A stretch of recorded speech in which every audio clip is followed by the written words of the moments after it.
పట్టణం అంతా కూడా జలమయం కావడం, దాంట్లో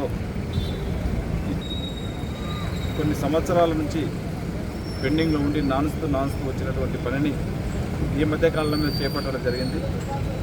ఎన్ని సమస్యలు ఎదురైనా చిలకవారిని మొత్తం కూడా ప్రక్షాళన చేసి దాదాపుగా 50-60 కోట్లు అయితే ఉన్నాయి.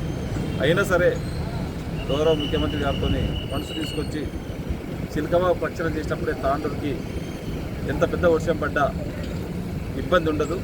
దాన్ని కంప్లీట్ చేయించే బాధ్యత ఒక ఎమ్మెల్యేగా నేను తీసుకొని ఖచ్చితంగా ఇప్పటికీ ఒక 50% వర్క్ అయిపోయింది. ఇంకొక 30-35 కోట్లు అయితే కంప్లీట్ అయిపోతుంది. అది కూడా టెండర్ ప్రాసెస్లో ఉన్నది. కంప్లీట్ ఆ చిలకవాగు అయినప్పుడే ఇలాంటి సమస్యలు ఉండవు. దాన్ని కంప్లీట్ చేపిద్దాం.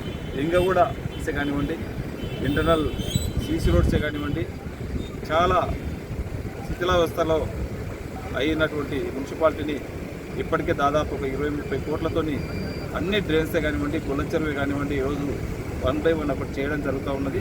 తప్పకుండా తాండూరుని అతి త్వరలోనే ఎలాంటి ఇబ్బంది లేకుండా బైపాసే కానివ్వండి, తాండూరులో ఉన్నటువంటి డ్రైనేజ్ సిస్టమే కానివ్వండి, సీసీ రోడ్లే కానివ్వండి, అన్నింటినీ కూడా దశల వారీగా అతి త్వరలోనే కంప్లీట్ చేయబోతూ ఉన్నాం. దీనికి అందరూ కూడా సహకరించవలసిందిగా తాండూరు ప్రజలకు అప్పీల్ చేసి వినియోగించుకుంటూ మరొకసారి, ఎందుకంటే ఇది వర్షాకాలం కనుక అందరూ కూడా జాగ్రత్తగా ఉండవలసిందిగా ప్రతి ఒక్కరు కూడా విజ్ఞప్తి చేసుకుంటూ